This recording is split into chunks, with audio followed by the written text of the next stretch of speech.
রক্তফলক দেখলেন? শাশ্বত চট্টোপাধ্যায় চরিত্র আগমবাগীশ দেখে ভাবলেন এটা কাল্পনিক? হ্যাঁ, ঠিকই শুনছেন। এই নামটা সম্পূর্ণ কাল্পনিক নয়, এর পেছনে লুকিয়ে আছে বাংলার 400 বছরের পুরনো এক সত্যিকারের ইতিহাস। এবার আসি সেই তথ্যে যা অনেকেই জানেন না। কৃষ্ণানন্দ আগমবাগীশ এটা শুধু একটা চরিত্রের নাম নয়, ইনি একজন রিয়েল হিস্টোরিক্যাল তান্ত্রিক পণ্ডিত।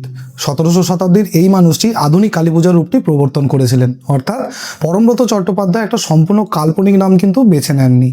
বাংলার সবচেয়ে বিখ্যাত তান্ত্রিকের নামটাকে সরাসরি তুলে এনেছেন 2026 সালে। কিন্তু কেন? এটাই কি শুধু কোইন্সিডেন্স? আর এখানেই পরমব্রত সবচেয়ে বড় সাহসটা লুকিয়ে। পরমব্রত সুপার ন্যাচারাল বানাচ্ছেন 2023 থেকে, কিন্তু অর্জুন চক্রবর্তীর জন্য রক্তফলক সম্পূর্ণ একটা নতুন জায়গা। এটা তার কেরিয়ারের প্রথম সুপার ন্যাচারাল রোল। ভোগ বানিয়েছিলেন, সেটা ডার্ক ড্রামা, কিন্তু পিওর মাইথোলজি হরর। আর এই গল্পটা এটা শুধু ওয়েব সিরিজের জন্য লেখা হয়নি। অভিক সরকারের শর্ট স্টোরি সংকলন এবং ইনকুইজিশন, সেখানে একটা ছোট গল্প হিসাবে রক্তফলক আগে থেকেই ছিল। সেই গল্পটাকে এখন ফুল সিরিজ বানানো হয়েছে। তাহলে এত কিছুর পরে সিরিজটা কেমন হলো?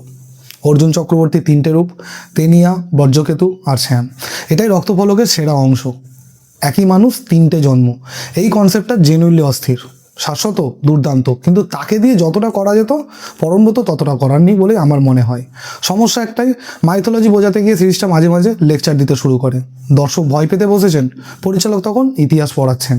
ভোগের ইমোশনাল ডেপথ এখানে নেই, কিন্তু বাংলা মাইথো হরর যে একটা নতুন জায়গা যাচ্ছে, রক্তফলক তার প্রুফ।